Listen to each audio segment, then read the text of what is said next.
상쾌한 아침 원주에서 출발합니다.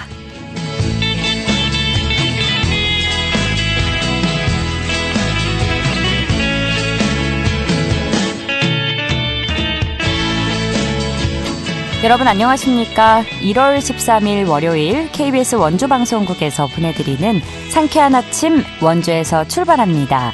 저는 진행의 이은주입니다. 한 주를 시작하는 월요일인 오늘은 구름 많다가 차차 흐려져 오후부터 눈 소식이 있습니다. 오늘 내린 눈은 내일 전국으로 확대되겠는데요. 내일까지 예상 적설량은 강원 내륙과 산지에 1에서 5cm입니다. 다시 곳곳에 한파특보가 발효된 가운데 오늘 아침 최저기온 원주 영하 8도, 횡성과 영월 영하 11도, 평창은 영하 14도로 출발했는데요. 낮 최고기온 1도에서 4도의 분포 보이겠습니다. 현재 원주의 초미세먼지 농도 나쁨 수준 보이고 있습니다. 출근길에 마스크 착용해 주시고요. 도로 살얼음과 빙판길에 잘 대비해 주시기 바랍니다. 오늘 준비한 소식입니다. 원주시 역사박물관이 2025년 새해를 맞아 2025 세시풍속 행사 프로그램을 운영합니다. 관련 내용 리포터 코너에서 알아보고요. 지난 2일에 한 차례 전화 연결한 바 있었던 가습기 살균제 피해 사건 관련 내용 못다한 이야기를 나눠보는 시간 준비했습니다. 깊이 있는 인터뷰 함께 하시죠. 1월 13일 월요일 상쾌한 아침 원주에서 출발합니다.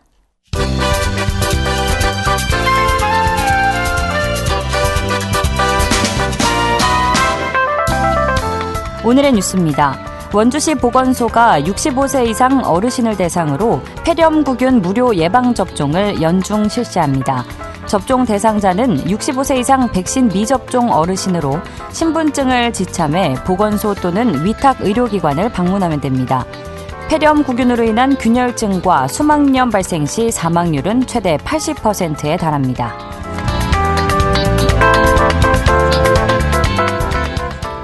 횡성군이 상수도가 보급되지 않은 11개 마을에 광역 상수도를 설치합니다. 횡성군은 올해 87억 원의 예산을 확보해 강림과 갑천면, 청일면 등 7개 면 11개 리에 상수관로를 확장하며 우선 1월에 강림사리 등 6곳 15km에 대한 실시설계 용역과 주민설명회를 진행할 예정입니다. 현재 횡성군의 광역상수도 보급률은 92%로 올해 사업이 완료되면 700여 가구의 수돗물이 공급돼 지하수 오염과 물 부족 문제가 해소될 것으로 기대됩니다.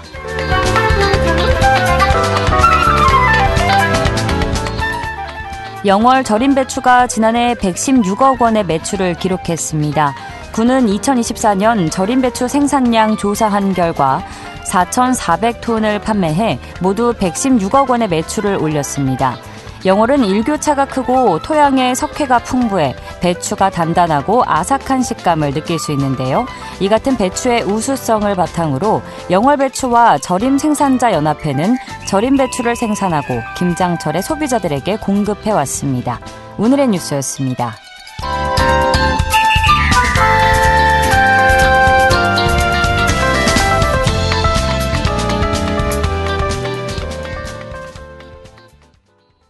상쾌한 아침 원주에서 출발합니다. 함께하고 계십니다. 올해 원주시 역사박물관에서 세시풍속 프로그램이 운영되는데요. 우리나라 고유의 세시 문화를 체험할 수 있는 행사로 오늘부터 참가 접수가 시작됩니다. 자세한 내용 리포터 현장에서 알아보죠. 추인혜 리포터 함께합니다. 어서 오세요. 네, 안녕하세요. 네, 원주시 역사박물관이 올 한 해 동안 세시풍속 프로그램을 운영한다고요. 어떤 프로그램인지 진행 배경에 대해서 먼저 소개해 주실까요? 네, 세시란 매년 돌아오는 한 해의 특정한 시기를 의미하는데요. 네. 태양력에 의해 자연의 변화를 24등분에 표현한 24절기와 관련된 풍습을 말합니다. 설, 추석, 단오, 정월대보름 같은 대표적인 명절도 이 24절기와 연관돼 정해진 명절인데요. 예. 올해 이 각 계절의 주요 세시와 절기에 맞는 행사를 5회에 걸쳐 진행합니다. 그중 첫 번째 행사는 을사년 뱀띠해를 맞아 푸른 뱀 달력 만들기가 진행되는데요. 1월 새해 새날이 시작되는 의미가 있는 설날을 앞두고 진행하는 프로그램입니다. 총 5회 동안 잊혀져가는 세시 문화를 실생활과 관련된 소품을 만들면서 의미를 나누는 프로그램인데요. 한 해 동안 우리에게 어떤 세시 명절이 있는지 또 어떤 의미가 있는지 체험해 볼 수 있어서 자녀가 있는 가족 단위 시민들에게 인기가 있을 것으로 예상됩니다. 첫 번째 프로그램의 행사 진행은 오는 토요일 18일이고 이 프로그램의 사전 접수는 오늘 오전 9시부터 시작됩니다. 원주시 역사박물관 현윤진 담당자 이야기 들어보겠습니다. 네, 안녕하세요. 저는 세시풍소 행사 체험 프로그램을 맡고 있는 박물관 교육 프로그램 운영 담당자 현윤진입니다. 박물관 세시풍소 행사는 우리나라 전통 세시 문화에 대해 배우고 직접 체험하는 교육 프로그램입니다. 올해 첫 번째 새해를 맞이하는 세시풍소 행사는 을사년 뱀띠를 맞아 푸른 뱀 달력 만들기부터 진행해 보았습니다. 2020여 년부터 시민분들의 반응이 무척 좋았고요. 특히 우리가 흔히 실생활에 유용하게 사용할 수 있는 체험 프로그램이라서인지 매해마다 인기가 정말 좋았습니다. 원주의 세시풍습에 대한 전통문화 체험 활동을 통하여 시민분들에게 역사 제고와 함께 다양한 민속 문화를 계승하며 우리 민족 전통 명절과 관련한 세시풍소 체험 프로그램을 통해 문화체험 기회 제공에 큰 도움이 될 것이라 생각됩니다.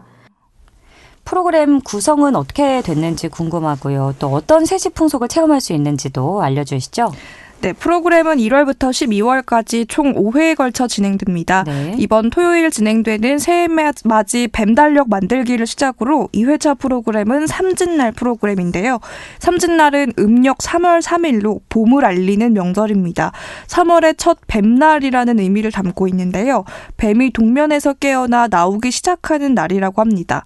이 삼진날 먹는 음식으로는 진달래꽃을 따서 찹쌀가루에 반죽해 둥근 떡을 만드는데 이를 화전이라고 합니다. 네. 박물관에서는 이 삼진날 즐기는 꽃놀이와 관련해서 압화 텀블러 만들기를 진행하는데요. 이 텀블러에 압축한 꽃을 장식하는 프로그램입니다. 또 음력 5월이 되면 태양의 열기가 뜨거움을 더해 가는데요. 양기가 가득한 날이라는 의미의 단오에는 부채 만들기를 진행합니다. 단오날 임금이 신하들에게 부채를 하사했다는 단오 풍습과 연계해 진행되는 프로그램입니다. 끝으로 12월 21일 동지는 1년 중 밤이 가장 길고 낮이 가장 짧은 날로 여겨지는 작은 설인데요. 네. 동지에 새버선을 신고 다시 해의 그림자를 밟으면 수명이 길어진다고 믿었던 풍속에서 유래해서 버섯 열쇠고리 만들기를 진행합니다. 원주시 역사박물관 현은진 담당자에게 이어서 이야기 들어보겠습니다. 잊혀져가는 우리 세시 문화를 실생활과 관련한 소품을 이용하여 이제 프로그램을 기획했고요. 방문객분들이 올해 세시풍소 행사 체험을 통해 박물관에서 뜻깊고 유익한 시간을 보내셨으면 합니다. 이번 세시풍소 행사 때 세시풍속과 뱀에 관한 역사 의미에 대해 배우며 즐겁고 유익한 시간이 되셨으면 좋겠고요. 시민 여러분들의 많은 참여와 관심 부탁드립니다.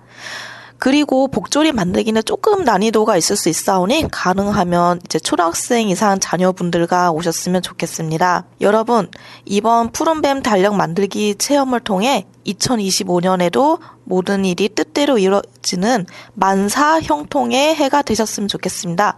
감사합니다. 몰랐던 우리 전통 세시풍속에 대해서 재밌는 이야기를 많이 알게 될 것 같네요. 자, 오늘부터 참가 접수가 진행된다고 하는데 끝으로 신청 방법 정리해 주시죠. 네, 잠시 뒤인 오전 9시부터 오는 16일 목요일 오후 6시까지 원주시 역사박물관 누리집 상단 교육 프로그램 일정에서 신청이 가능합니다. 만들기 프로그램 위주인 만큼 취약아동 이상 신청할 것을 박물관은 권했고요. 이 프로그램이 선착순 인원 50명으로 운영되는데 조기 마감이 예상되는 만큼 빠르게 신청하시면 좋을 것 같습니다. 네, 한 해 동안 우리 세시풍속 행사를 체험할 수 있는 원주시 역사박물관의 2025년 세시풍속 행사 운영 소식이었습니다. 오늘 소식도 고맙습니다. 추인의 리포터였습니다. 네, 감사합니다.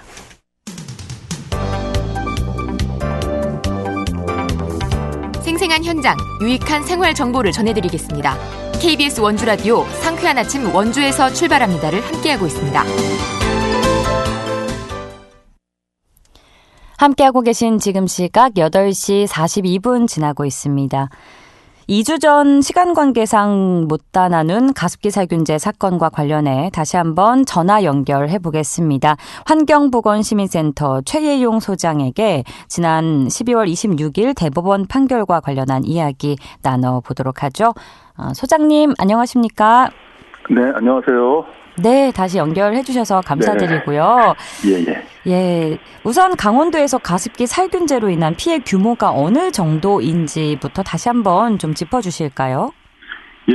그 지역별 통계는 제가 3년 전 데이터를 갖고 있는데요. 네. 크게 달라지진 않았습니다. 강원도는 그 피해 신고가 171명이고요. 그중에 사망자는 34명입니다. 그리고 그 피해 구제법에 의해서 이 중에 이제 구제 인정자가 피해자로 인정된 분이 이제 그 90분 정도 됩니다. 네. 90명. 인정률이 한 53%인데 지금은 인정률이 거의 전체 평균이 70%로 올라갔으니까 훨씬 더 이제 인정자가 많을 것으로 보이고요. 예. 비록 이제 그 지역별로 약간의 편차는 있지만 전체적으로는 그렇게 큰 편차를 보이진 않습니다. 예를 들어서 제주도나 강원도나 그 가습기 살균제를 사용한 비율이나 이런 걸 보면 거의 비슷해요. 네. 하지만 이제 아마 지역의 도시 규모의 특징 이제 이런 것들은 좀 반영이 되는 것 같은데 그 강원도의 경우에 원주가 이제 가장 많고요. 예. 아마 인구가 가장 많아서 그럴 겁니다. 그렇죠. 예, 그리고 강릉하고 그 다음에 춘천 순서로 많고 이 세 도시에 강원도 전체 피해자의 거의 80-90%가 몰려 있습니다. 아, 그렇군요. 저도 강원도에서는 원주 지역에 피해가 가장 많다는 기사를 본 적이 있는데 아무래도 인구가 많아서 그만큼 피해가 많았던 걸로. 인구가 많고 아파트 생활 그리고 대형 할인마트 이제 이런 거가 그 가습기 살균제를 사용하는 그런 주거 형태의 배경이 되기 때문에 그렇습니다. 네, 인구수와 생활 여건의 영향이 있었겠네요. 예. 자, 독성 화학 물질이 포함된 가습기 살균제를 제조 판매한 회사가 2019년에서야 기소가 됐는데 1심에서는 무죄를, 2심은 유죄로 판결을 뒤집고 금고형이 선고가 됐었습니다. 하지만 지난 12월 26일 대법원의 판단은 다른 결과로 마무리가 됐다는데 이게 좀 어떤 의미가 있는지 설명을 좀 해주실까요? 예. 그 가습기 살균제 제품의 종류가 굉장히 많습니다. 네. 전체적으로 한 50가지 되는데 그중에 이제 많이 알려진 게 10개쯤 되고 가장 많이 알려진 게 이제 옥시 제품이죠. 그렇죠. 네, 이 옥시나 롯데마트 제품은 좀 일찍 그러니까 2016년 이 사건이 문제됐을 때 수사가 되고 기소가 됐어요. 근데 그때 당시에 조사 안 된 제품이 있는데 애경 제품입니다.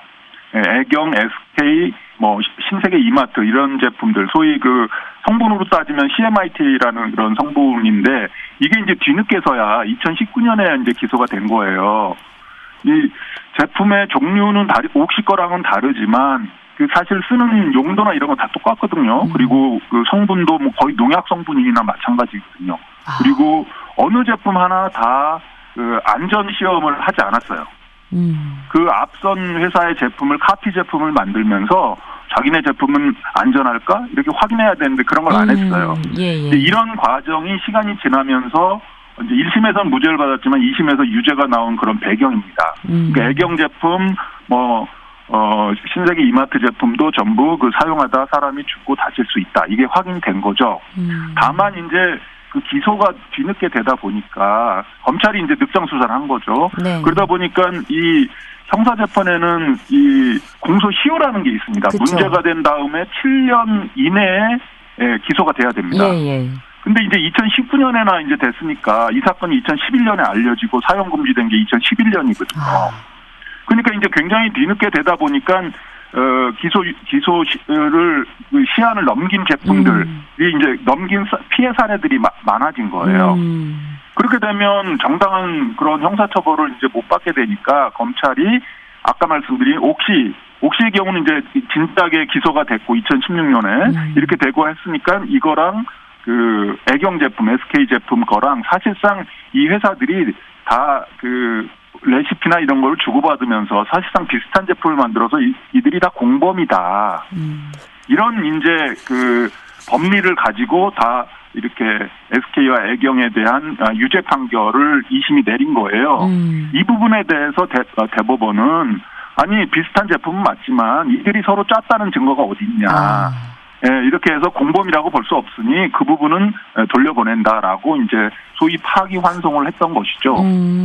하지만 많은 법조인들고 그리고 저도 이 문제에 대해서 초기부터 들여다보고 있는데 네, 사실 네. 이해가 안 갑니다. 말씀드린 것처럼 처음 앞서 94년에 SK가 처음 만들었을 때 그 뒤에 애경과 몫이 이런 회사들이 바로바로 소위 말하는 카피 제품을 만들어요. 굉장히 비슷하게 만들거든요. 예. 만들면서 안전시험도 하지 않아요. 예. 그렇게 해서 굉장히 많은 피해가 발생했는데 이들이 사실상 공범관계가 있다고 볼 수 있는 거 아니냐라는 게 2심 판결이고 수긍이 되는데 대법원은 그렇지 않다고 본 거죠. 너무 엄격하게 증거주의에 의해서 이제 이걸 알아본 것이어서 대법원이 비록 그렇게 판결은 했지만 사실 받아들이기 어려운 전혀 다른 견해가 있다 보니까 아마 그 파기환송심 고등법원에 가가지고 굉장한 또한 그 논란이 예상이 됩니다. 예.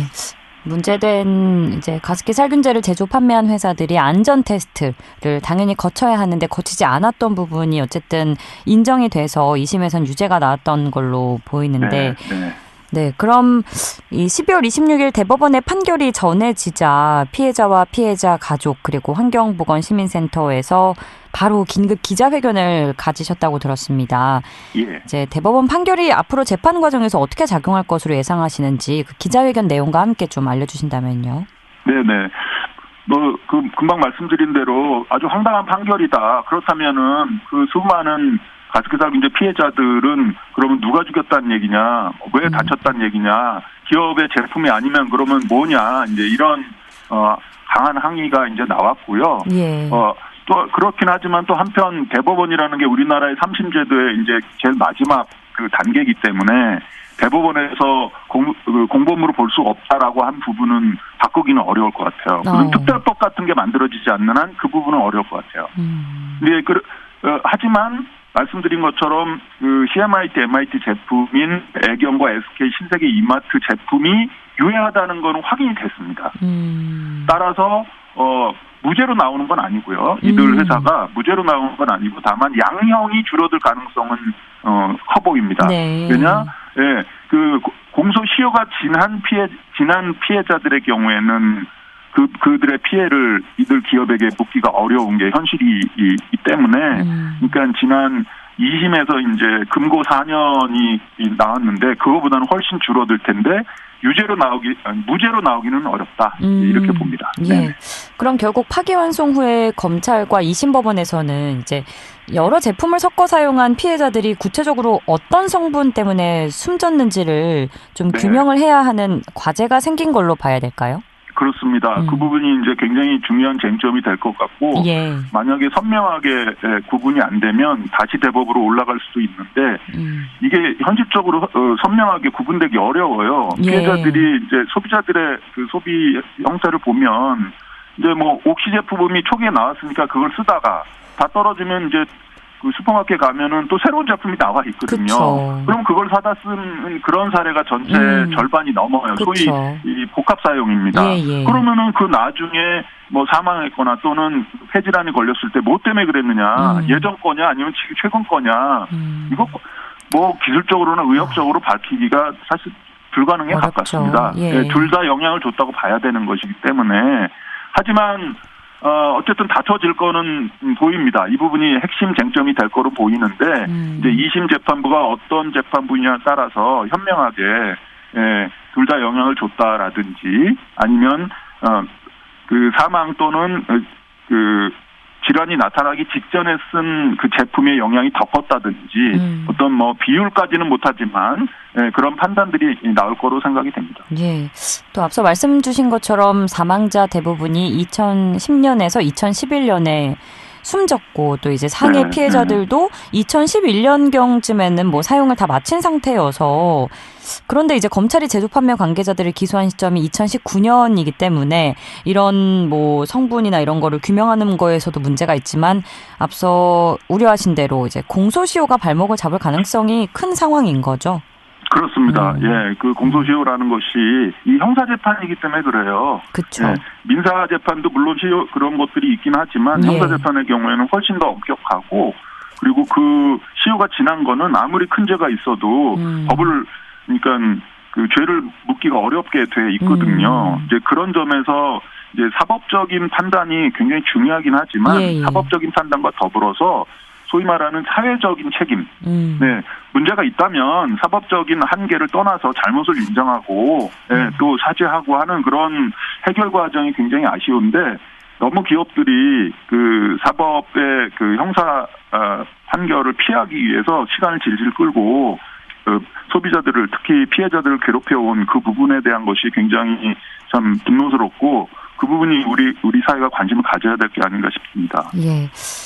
환경부가 올해 주요 업무 계획으로 가습기 살균제 사태 협의체 구성을 내놓으면서 사회적 합의를 통한 종국적 해결이 가능할지 관심이 쏠리고 있는데 이에 대해서는 어떤 시각으로 보고 계신가요?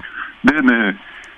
지금 오늘 저희가 논의한 그 대법원 판결과 별도로 이 사건이 이제 워낙에 큰 사건이고 피해자들도 많은데 그쵸. 피해자가 그 민사 소송을 걸어놓은 게 있습니다. 네. 네, 그것이 이제 작년 그리고 재작년에 2건이 대법원에서 판결이 나왔는데 뭐 일부이긴 하지만 국가에게도 책임이 있다.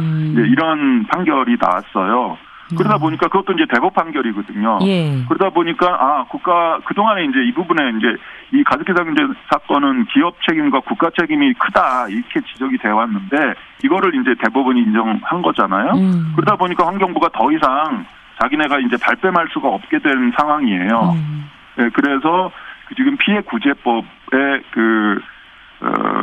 기금이 필요한데 피해자들에게 병원비를 지급하려는 기금이 필요한데 그쵸. 기업들만 냈어요. 그 부분에 대해서 이제 국가도 기금을 조금 낼 수 있도록 어떤 판결이 나왔기 때문에 구제법을 바꿔서 국가가 조금 내기도 하고 또한 더 나아가서 2년 전에 이제 가해 기업과 피해자 단체가 이 합의를 시도하는 소위 말하는 사회적 합의, 조정이라는 걸 시도했는데 그게 깨졌었거든요. 예. 그거를 국가가 이제 뭐 이렇게 중재하는 정도가 아니고 국가도 하나의 책임 주체로서 참여해서 너무 오랫동안 피해자들이 힘들게 이 문제에 고통받고 있으니 이번에 이제 다시 한번 사회적 해결을 시도하는 그런 소위 제2의 조정위원회 시도가 있을 것으로 보여지고 뭐 바람직한 상황으로 보입니다. 너무 늦긴 했지만 네, 하지만 이 과정에서 혹시 기업들의 요구사항을 너무 많이 수용을 해가지고 또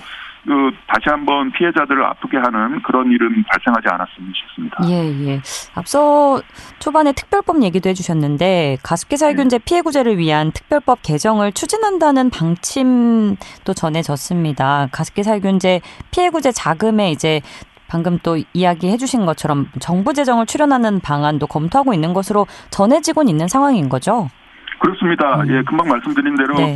민사 소송에서 대법 판결에 국가 책임이 인정됐기 때문에 뭐 일부이긴 합니다. 따라서 뭐 엄청 반반을 낸다든지 그렇게 될 것 같지는 않고요. 아마 일부를 낼 텐데 그것과 더불어서 별도로 이제 기금을 낸다라고 해봤자 위자료까지 포함하는 배보상이 아니에요. 최소한의 병원비하고 사망한 사람 장례비 이 정도거든요. 그러니까 그것과 별도로 배보상을 포함한 제대로 된 어떤 위자료가 포함된 그런 배보상이 필요한데 그거를 조정을 시도하는 겁니다. 왜냐하면 사법부가 지금처럼 뭐 형사재판에서 기업의 책임이 있네 없네 이런 식으로 시간 질질 끌으면서 제대로 책임을 안 물어주니까 더 이상 기다릴 수가 없어서 회사들과 피해자 단체가 이제 합의하는데 지난번에는 환경부가 이제 뒷짐지고 뭐 이렇게 구경만 했다면 이제는 책임 주체 하나로 참여해서 적극적으로 좀 중재를 한다면 그리고 조정에 참여한다면 훨씬 나은 결과가 나올 것으로 기대가 됩니다. 네, 저도 그렇게 기대를 하고요. 어쨌든 대법원의 파기환송으로 피해자와 피해자 가족들 입장에선 넘어야 할 산이 또 하나 생긴 셈인데 앞으로 좀 해결해야 할 과제는 무엇이고 이제 피해자분들의 고통을 덜어주기 위한 방법이 있다면 또 짧게 의견 여쭙겠습니다. 네. 예. 사법적 해결은 굉장히 중요합니다. 그래서 파기환송심에서도 적극적인 판결이 나와야 하고요. 더불어서 사법적으로 모든 게 풀리지가 않아요. 때문에 이제 사회적인 해결, 또 정치적인 해결이 필요합니다. 다시 한번 국회의 역할이 중요해지는 그런 타이밍이에요. 또 이제 정부도 바뀔 가능성이 높아지는 상황이기 때문에 지난 정부에서는 이 문제에 관심이 전혀 없었거든요. 그래서 새롭게 구성되는 정부 그리고 국회에서 엄청난 사회적 참사이기 때문에 이런 참사를 제대로 해결해야 그런 유사한 그런 문제가 또 발생하지 않는 것이므로 국회의 역할 그리고 새로운 정부의 역할을 크게 기대합니다. 네, 알겠습니다. 소장님, 오늘 말씀은 여기까지 듣겠습니다. 고맙습니다. 감사합니다. 지금까지 환경보건시민센터 최예용 소장과 함께했습니다. 1월 13일 월요일에 전해드린 상쾌한 아침 원주에서 출발합니다. 오늘 순서는 여기까지입니다. KBS 원주방송국은 표준 FM 97.1MHz로 청취자와 함께하고요. 유튜브 채널을 통해 다시 듣기 가능합니다. 저는 내일 아침 8시 30분에 다시 찾아뵙죠. 지금까지 기술 조원재, 구성 정유리, 진행의 이은주였습니다. 여러분 좋은 하루 보내세요.